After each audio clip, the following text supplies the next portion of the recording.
Sur la 3e marche du podium cette année, voici le village représentant les Pays de la Loire. Situé au nord de la Mayenne, Lassay-les-Châteaux vous surprendra par la richesse et la splendeur de son patrimoine.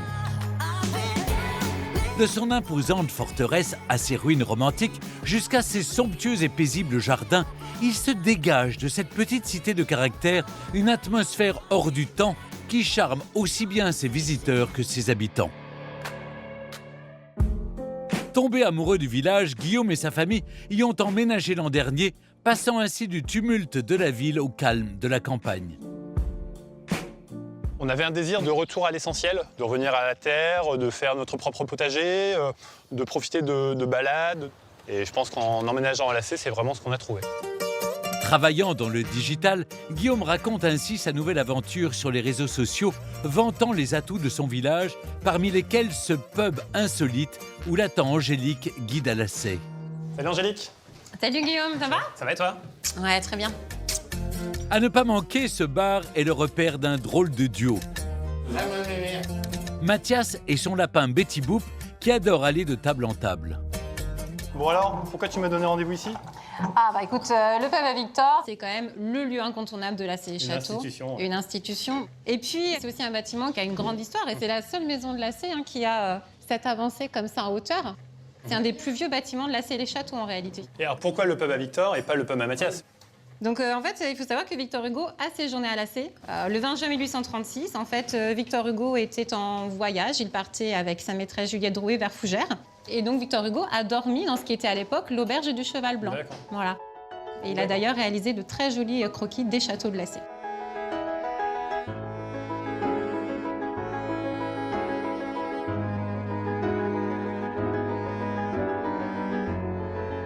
Déjà séduit par les splendides maisons de granit fauve et les apaisants lavoirs du village, l'écrivain fut impressionné par ces châteaux, dont ceux du Bois Frou, aujourd'hui en ruine, et du Bois Thibault, situé à 2 pas.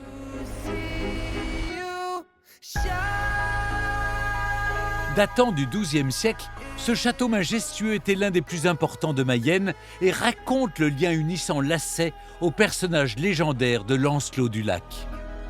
Tu as peut-être entendu parler des Chevaliers de la Table Ronde, la légende arthurienne.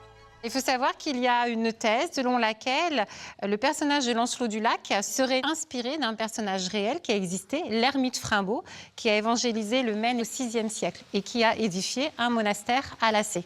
Et donc l'histoire de Lancelot est racontée sur cette bande dessinée, sur la Table Ronde. Mais des 3 châteaux du village, c'est bien l'impressionnante forteresse médiévale dont l'une des tours est actuellement en travaux qui attire le plus de visiteurs. Ici d'ailleurs, les chevaliers ne sont pas qu'une légende. Salut Alexandre. Salut Guillaume, ça va? Tu vas bien? Ouais, impeccable. Bon, qu'est-ce qui se passe? Une reconstitution?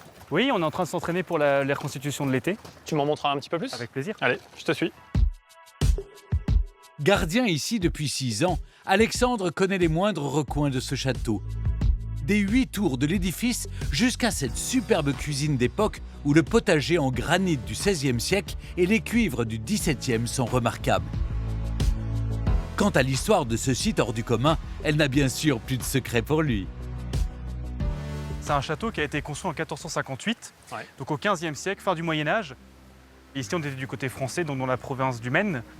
On avait besoin absolument de se défendre, donc des Bretons. Et c'est pour ça que le château de Lassay a été construit. Resté intact, ce colosse de pierre est l'un des rares témoins de l'architecture militaire du XVe siècle. Avec ses tours toujours coiffées de leur toit, son pont-levis encore en fonction et son exceptionnelle barbacane. Alors la barbacane, c'était l'avancée qui permettait de protéger vraiment l'entrée du château.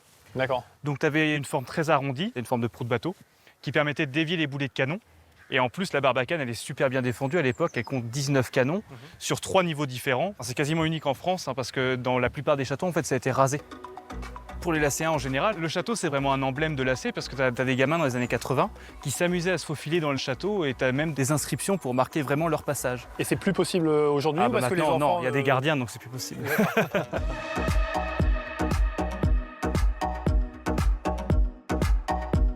Riche en patrimoine bâti, La Selle-et-Château est aussi un village très vert, récompensé depuis 4 ans par le label Ville Fleurie.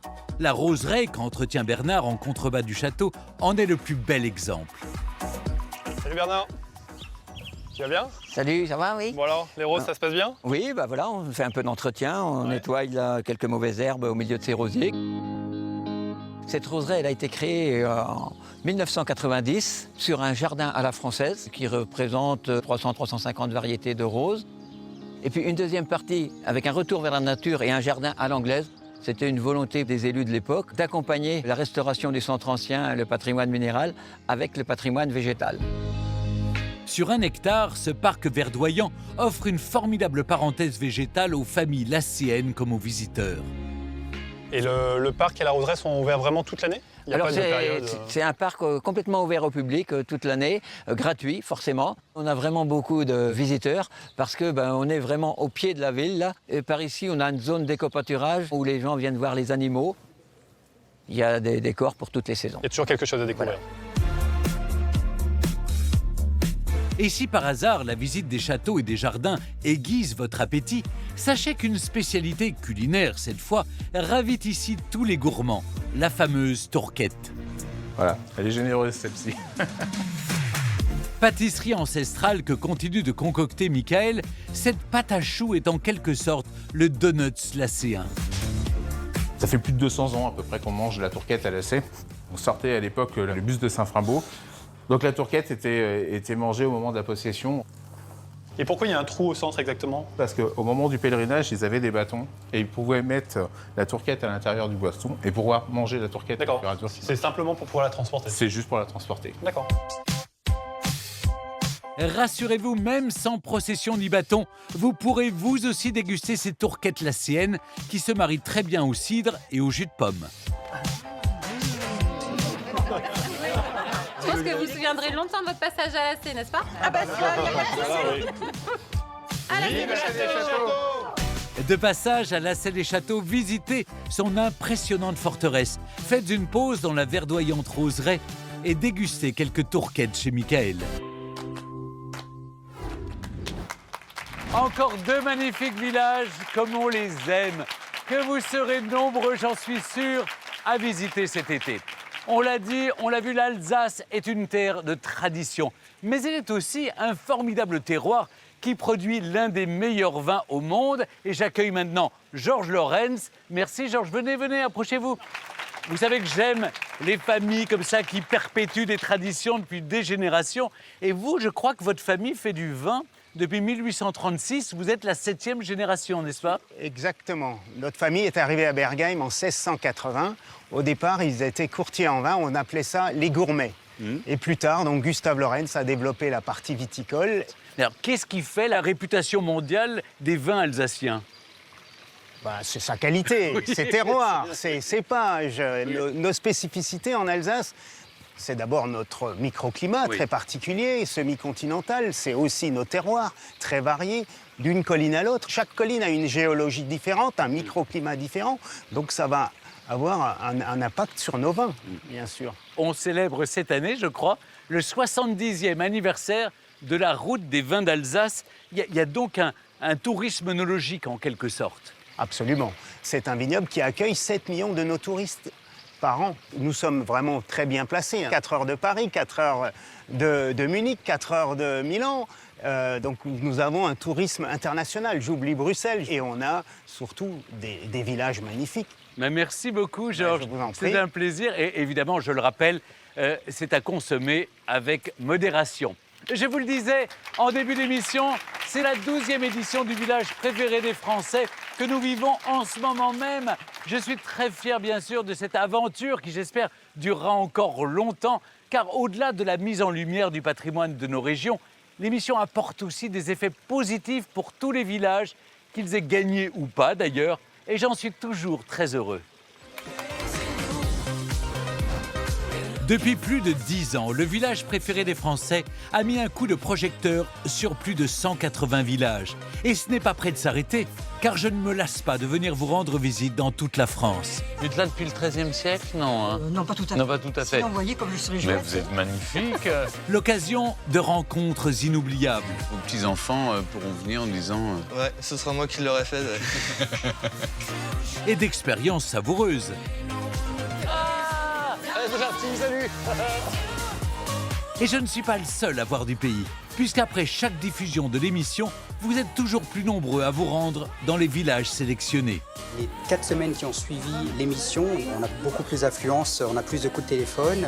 En moyenne, la fréquentation touristique est en augmentation de 30% dans les communes ayant décroché le titre de village préféré des Français. Les heureux gagnants, que cela soit Saint-Cyr-la-Popie en 2012, Rochefort-en-Terre en 2016, Saint-Val-la-Hougue en 2019 ou encore plus récemment Sancerre en 2021, se sont vus remettre la fameuse plaque gravée à l'effigie de l'émission que les téléspectateurs ont hâte de venir admirer en vrai. Nous sommes venus ici pour voir le village préféré des Français. Une belle aventure qui récompense l'engagement de tous les habitants qui se mobilisent pour faire vivre notre patrimoine et entretenir nos traditions. Nous sommes toujours à Berkheim, le village que vous avez élu village préféré des Français l'année dernière. Dans quelques instants, vous allez découvrir les finalistes, puisqu'ils ne sont plus que 2 à être en lice pour le titre de village préféré des Français 2023. Mais tout de suite, j'ai la chance de me trouver en compagnie d'Elisabeth Schneider, qui est la maire de ce magnifique village de Berkheim. Madame le maire, nous étions rencontrés déjà l'année dernière à Sancerre, lorsque j'avais eu la chance de vous annoncer la victoire de Berkheim. Est-ce que vous avez des souvenirs du soir de la diffusion de l'émission? Qu'est-ce qui s'est passé? C'était extraordinaire. Quand la victoire a été déclarée, toute la salle s'est levée. C'était magnifique. C'est un souvenir impérissable. Alors, où est-ce que vous avez décidé de fixer la fameuse plaque village préféré des Français? Parce que je sais que les visiteurs qui viennent ensuite veulent absolument voir la plaque qui authentifie votre élection. La voir et la toucher. Parce oui, que, faut la nettoyer. Je l'ai nettoyée hier, je l'ai briquée parce qu'elle était pleine de traces de doigts. Elle est sur la façade de l'office de tourisme. Très bien. Voilà. Alors, vous le savez, Madame la maire, il y a une tradition dans le village préféré des Français. La Poste édite une très belle série de timbres de collection estampillés village préféré des Français. Eh bien, après Sancerre l'année dernière, c'est donc à votre tour de recevoir le timbre de Berkheim. Je suis très heureux de vous remettre cet escarboucle à l'effigie de votre village. Merci. Un timbre qui va être émis à 900 000 exemplaires. Il sera vendu, je le dis, à partir du 3 juillet dans tous les bureaux de poste. Et j'en profite pour saluer Stéphane, qui est le postier du village.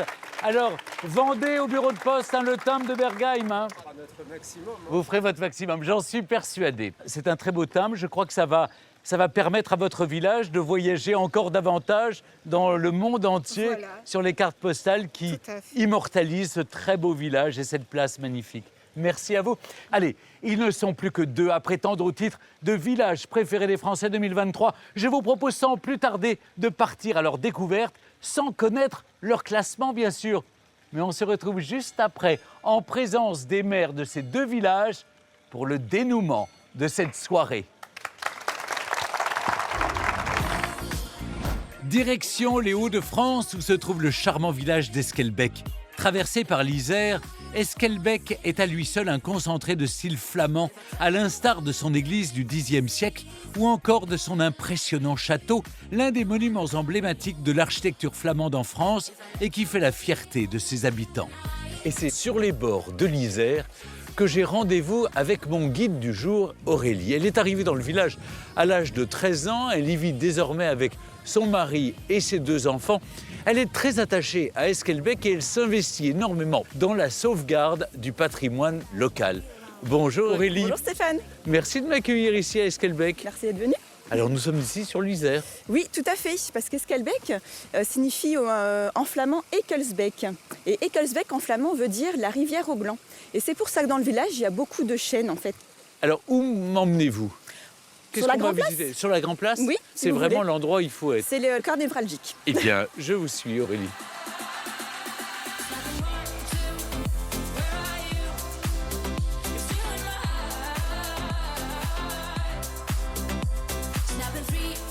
C'est ici que tout se passe, sur la Grand Place, qui est typique flamande, avec les pavés. On retrouve les deux monuments les plus importants du village. Derrière vous, le château, et devant l'église Saint-Folquin.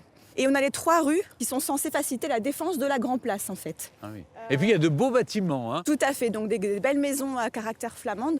Et on peut s'amuser à regarder les différentes façades pour retrouver les caractéristiques typiques de la Flandre, notamment l'auberge du château, où on retrouve le pignon à pas de moineau, qui en plus d'être joli, permet aussi de protéger la façade contre la pluie et le vent.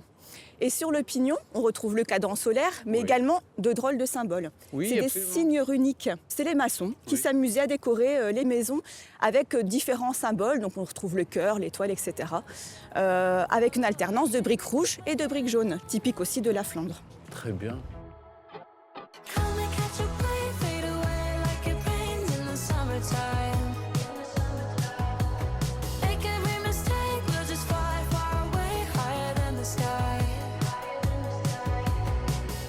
Ah ben voilà une très belle maison encore. Tout à fait. Là, nous sommes dans la rue de Bergue, rue toujours pavée.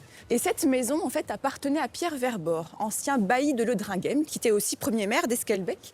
Et donc, elle a un balcon en fer forgé, des cornes d'abondance avec des fleurs, des fruits. Et les 2 chiens ainsi, qu'on retrouve sur le toit pentu, absolument. aussi, typique des Flandres. On va où là maintenant? À l'église, si vous voulez bien.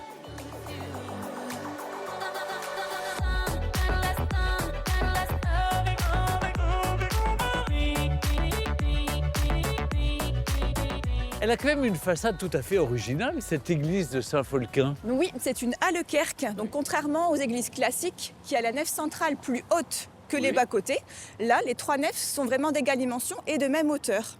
L'église date du Xe siècle. Et Saint-Folquin, donc c'est le saint patron qu'on voit tout en haut, qui est prié par les femmes en mal d'enfants. Et Saint-Folquin est aussi le cousin germain de Charlemagne. De Charlemagne, absolument.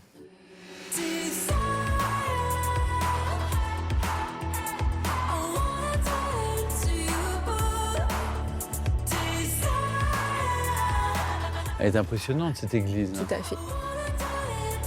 Si l'église est dans un si bel état aussi, c'est parce qu'elle a été complètement reconstruite. Alors malheureusement, le 11 avril 1976, un violent incendie a ravagé l'entièreté de la bâtisse. Donc ça, c'est vraiment toutes les statues en bois de l'ancienne église qui ont été calcinées et qu'on expose. Et qu'on a remis du coup en valeur. Avant, les murs étaient recouverts de chaux. Et ont bien retrouvé l'aspect d'origine en briques. Et les vitraux ont été refaits aussi? Tout à fait. Tout a été refait. Tout a explosé avec la chaleur. Et on a un beau vitrail au centre où on retrouve Saint-Folquin, notre patron de l'église, et les femmes qui le prient, qui l'invoquent pour avoir des enfants. Des enfants.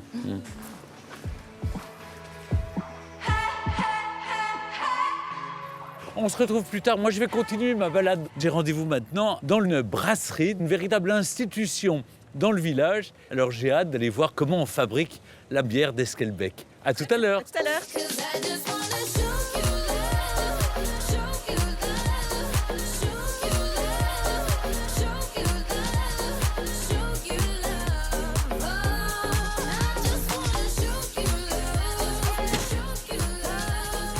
Bonjour.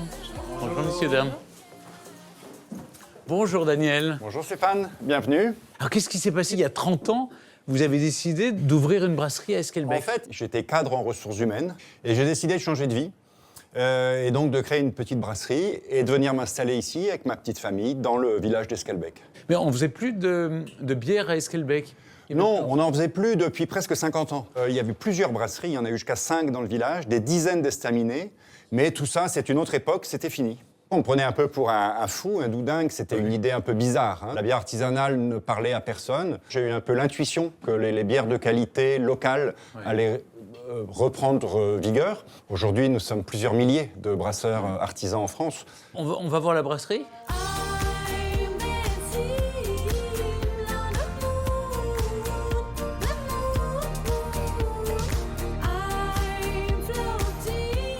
Je présente Clara, notre fille et son mari Yann, qui vont prendre le relais d'ici une petite année. Ils sont bien formés ? Écoute, j'espère. Le but, c'est de rester artisanal. Oui, on se définit comme une brasserie familiale. On mise plus sur la qualité, l'originalité, et ça nécessite de garder une petite taille. Bon, alors explique-moi comment on fabrique de la bière. La fabrication elle-même dure une journée. On commence par mélanger de l'orge concassée, donc le malt, à de l'eau. On a une espèce de soupe qui s'appelle la mèche. Ensuite, on filtre. Donc on va sortir la drèche, les résidus, les pailles de la cuve. C'est le dédréchage. Et si tu veux, je t'invite à venir nous donner un coup de main. D'accord. Ça peut être un peu salissant, donc je te propose un tablier. Merci beaucoup.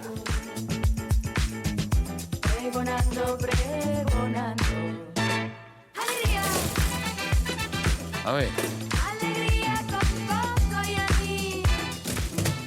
Donc là, il y a pas mal de masse. Hein. C'est une bière blonde à 5,5 qu'on a brassée aujourd'hui. Donc il y a environ 400 kilos Ah oui, mais ça sent de bon. malt d'orge. Ça sent très bon. Ça sent le céréal chaud, un peu le pain frais.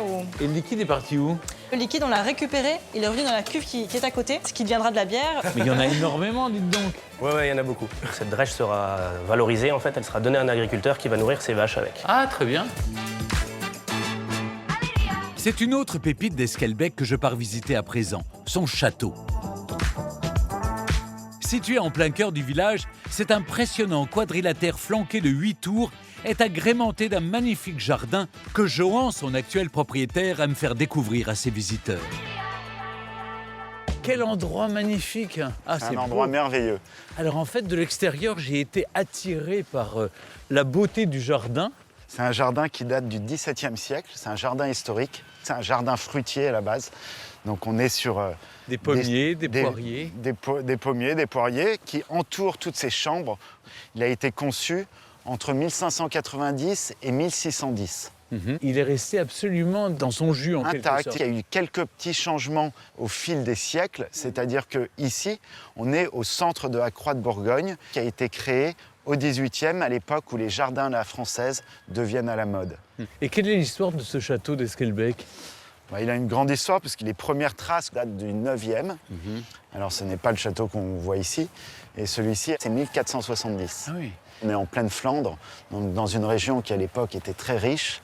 Et ici, c'était la maison secondaire de personnes qui habitaient Bruges. Et il a passé plusieurs guerres. Et même s'il y a eu des gros dégâts, il a toujours su se reconstruire. Et toute cette partie-là, la partie gauche de cette aile, a été complètement refaite en 2005.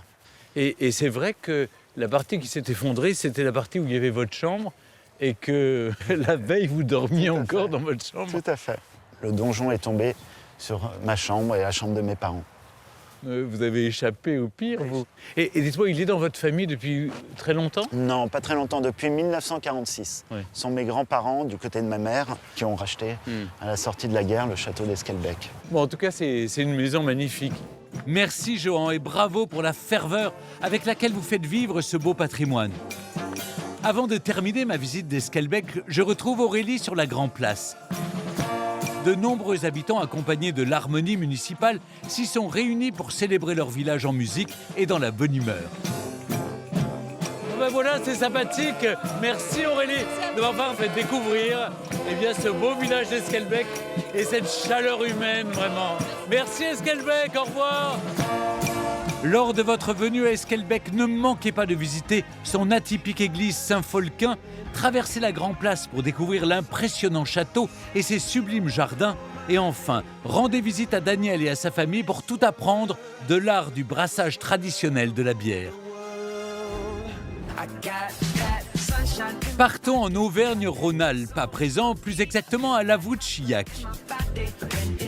Lové au cœur des gorges de l'Allier, dans un sublime écrin de verdure, ce village est un petit bijou de caractère de la Haute-Loire. Sarah est directrice et maîtresse d'une des écoles de ce petit village de 272 habitants. Et c'est avec bonheur qu'elle y retrouve ses élèves chaque jour depuis 3 ans. Lavouchillac, c'est mon village de cœur et c'est un véritable plaisir de venir tous les matins, de traverser le pont et c'est comme si j'étais en vacances en fait. D'ailleurs, aujourd'hui, pour la maîtresse, c'est l'école buissonnière, car c'est au grand air qu'on découvre la richesse du patrimoine de Lavouchillac. Il faut fouler ces rues pavées, s'arrêter devant ces superbes maisons vigneronnes et oser se perdre dans les étroites traboules qui mènent à la rivière.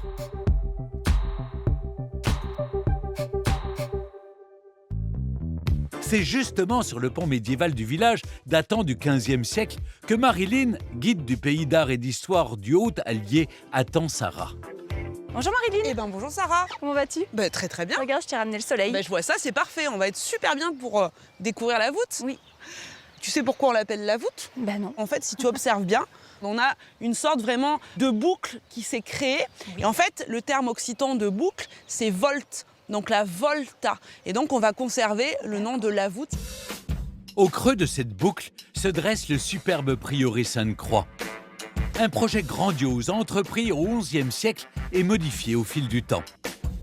Aujourd'hui, on peut admirer la façade semi-circulaire du XVIIIe siècle, mais c'est en haut de son église gothique du XVe siècle que Marilyn entraîne Sarah. Ici, tu es sur les terres des seigneurs de Mercœur. Je suis sûre que tu as déjà entendu parler de la famille des Mercœur parce que c'est une famille qui est emblématique. Et surtout, Odilon de Mercœur qui devient 5e abbé de Cluny et qui va implanter la communauté clunisienne dans cette vallée de l'Allier. Il faut bien imaginer la puissance en fait de ce prieuré clunisien de la voûte Chillac, puisqu'à partir de sa fondation en 1025, il va rayonner largement sur le territoire. On compte pas moins de 40 églises qui étaient rattachées effectivement au prieuré jusqu'à la Révolution française. Donc c'était une puissance à part entière sur ce secteur-là. Incroyable. Sous cette bâtisse pharaonique, c'est maintenant l'histoire d'un petit trésor que Marilyn veut dévoiler à Sarah. Allez, viens Sarah. Celle du médaillon de la Vierge Notre-Dame trouvée. Le 8 juillet 1496, deux jeunes filles du village qui s'amusaient sous le pont de la voûte, comme tous les enfants, qui jouent à entrechoquer des galets. Et à un moment donné, un s'est ouvert et une des jeunes filles a vu apparaître donc cette représentation de la Vierge à l'enfant. C'est vrai, on voit deux têtes. Voilà. Authentifié comme un signe divin, ce petit caillou fut aussitôt mis à l'abri dans ce reliquaire d'or et d'argent. Donc pour les habitants de la voûte, c'est vraiment le trésor de la voûte Chillac.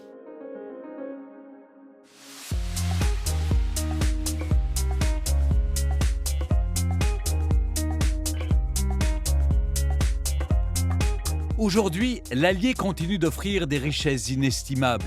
Stéphane en sait quelque chose. Lors de ses balades en canoë, il propose de découvrir le village sous un autre angle. Dis donc Stéphane, quand on est ici, on a vraiment l'impression d'être tout petit face à ces maisons. On a pour habitude de dire que ces maisons ont été construites les pieds dans l'eau pour se protéger des crues. Les maisons sont hautes pour que la partie habitation soit vraiment protégée. Et on va retrouver uniquement, bien sûr, que les caves qui seront inondées. On va pouvoir surtout retenir la date de 1866, la plus grosse crue qu'il y ait jamais eu. D'accord.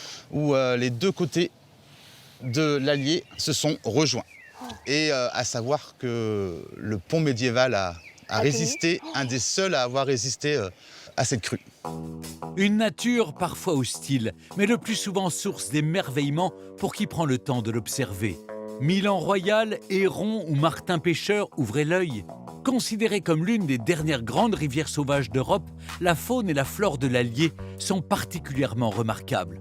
Une beauté qui ne laisse pas indifférents certains habitants de la voûte, à l'instar de Diego, qui rend hommage à cette nature généreuse au travers de sculptures en métal et en pierre, disséminées un peu partout dans les jardins et traboules du village. Bonjour Diego. Bonjour Sarah. Dis-moi, qu'est-ce que tu fais de beau? Eh bien, on est en train de donner un coup de jeune à cette sculpture. On a mis une technique au point, comme c'est du fer. On le laisse rouiller pour faire ce ton, cette couleur, qui après, avec un vernis que je passe comme ça, stabilise la rouille et se donne cette couleur brillante. Et pourquoi tu as fait un saumon, dis-moi? Parce que c'est l'emblème de la région. Ça me rappelle un peu ma jeunesse, parce que j'allais au bord de l'eau, voir pêcher les saumons, ils sautaient les barrages et tout. C'était une rivière à saumon, très importante. Et aujourd'hui, on n'a plus le droit de pêcher les saumons, mais c'est une des dernières rivières où on en trouve. Exact. Donc il faut préserver ça. Préserver, oui, oui. Ici, les habitants ont à cœur de sauvegarder la nature, mais aussi leurs traditions, auxquelles ils sont farouchement attachés. Vous croiserez peut-être Pascal et son groupe de danse folklorique, la Volte Dansai. Et bonjour Pascal. Bonjour Sarah. Et comme toujours, à la voûte Chillac, il est question d'eau. notre bourrée fétiche. Elle évoque pour nous la rivière l'Allier, qui sera juste en dessous, dans notre très beau village. Et nous reprenons toutes ces danses du 19e siècle, qui se dansaient surtout pour les marchés, les foires. Et puis bon, tout ce qui était fête Du village. et mariage surtout. Oui, Voilà. c'est très festif. C'était festif. Et ça se fait encore. Et bien maintenant, si tu veux, tu vas me suivre. Et puis tu vas aller danser un petit peu avec nous. Allons-y. Voilà. Bonjour mesdames. Bonne danse alors. Alors c'est place.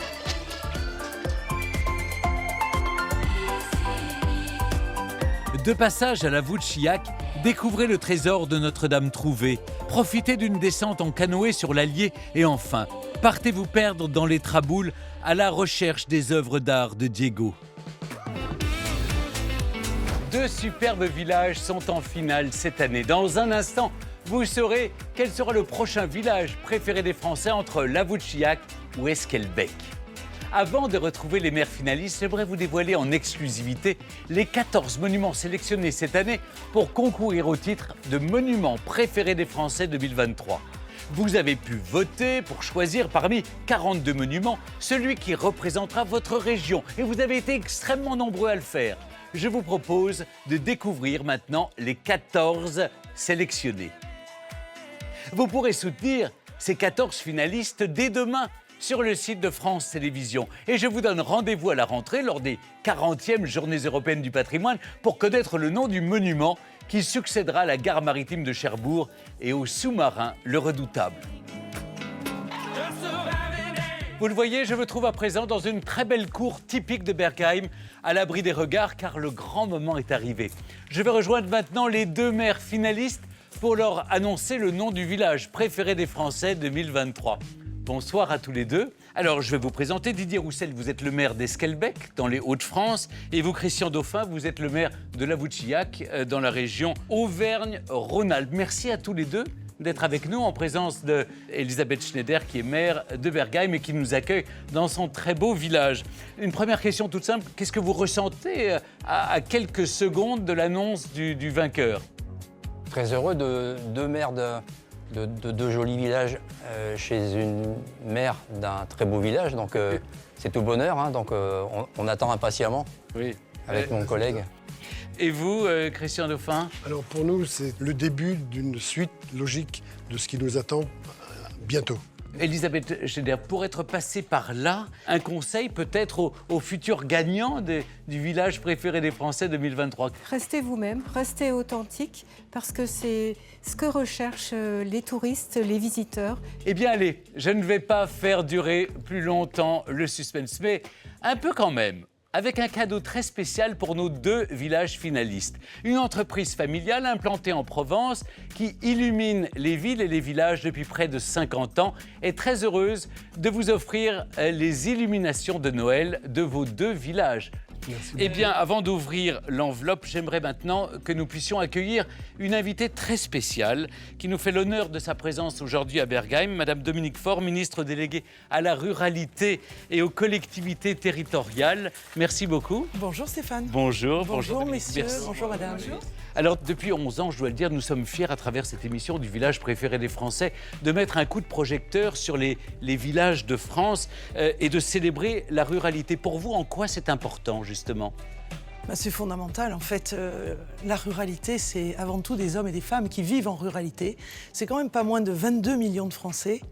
Et c'est au-delà de cela. C'est aussi la pierre pour le patrimoine, mais c'est aussi nos forêts qui sont les poumons de notre pays. C'est aussi nos terres agricoles avec nos agriculteurs. C'est ruralité, c'est le cœur battant de notre pays. On a bien vu tout au long de cette soirée, avec les 14 villages qui étaient en lice, la diversité des paysages, des traditions, du patrimoine. Qu'est-ce que ça vous inspire, justement, la richesse de notre pays ? Cette diversité, c'est véritablement une chance, vraiment, pour notre pays. Depuis 1 an, je rencontre des maires de très très beaux villages. Je veux tout simplement dire à quel point cette France, elle est diverse, elle est bigarrée, et à quel point je pense qu'on peut en être fier. Très bien. Mais écoutez, maintenant, on va vivre ensemble un moment très important. C'est le moment de connaître le grand gagnant de la soirée. Eh bien, je vais ouvrir, décacheter cette enveloppe.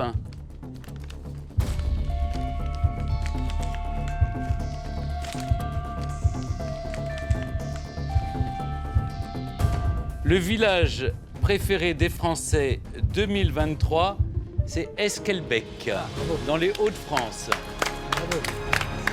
Bravo, bravo, bravo. Félicitations. Alors, une réaction?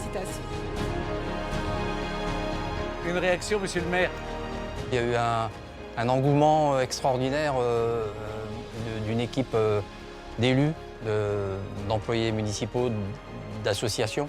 Oui. Et je suis vraiment heureux de cet aboutissement parce que il le mérite, elle le mérite vraiment. Hein, voilà. Et puis c'est le reflet d'une région qui gagne. On sait relever des challenges dans notre région et merci de nous l'avoir proposé, ce challenge. Et en tout cas, bravo. Peut-être un mot, monsieur Dauphin. Oui, ben écoutez, moi je félicite bien sûr le vainqueur, hein, il le mérite. Oui. Nous sommes une toute petite commune de moins de 300 habitants. Je sais que les gens se sont largement mobilisés sur le département et ailleurs, sur toute la région. Deuxième, c'est déjà pas si mal. Hein. Mais encore une fois, je le dis, les 14 ont gagné. Vous allez voir, cet été, on va pouvoir aller découvrir la beauté et les richesses patrimoniales de nos villages grâce à cette émission. Eh bien, c'est très volontiers que je vais renoncer au privilège de remettre moi-même la plaque au maire gagnant. Mais, cher Dominique Faure, je vais vous laisser remettre la plaque à Didier Roussel, le maire d'Esquelbec. Merci pour ce privilège, cher Stéphane. Et voilà, je vous fais un bisou. Et bravo, bravo. Voilà, bravo. J'embrasse même le second. Merci. Parce que bravo. On a fait ce qu'on a C'est un beau village aussi. Merci beaucoup, Dominique Faure. Bravo. Merci. Félicitations. Bravo.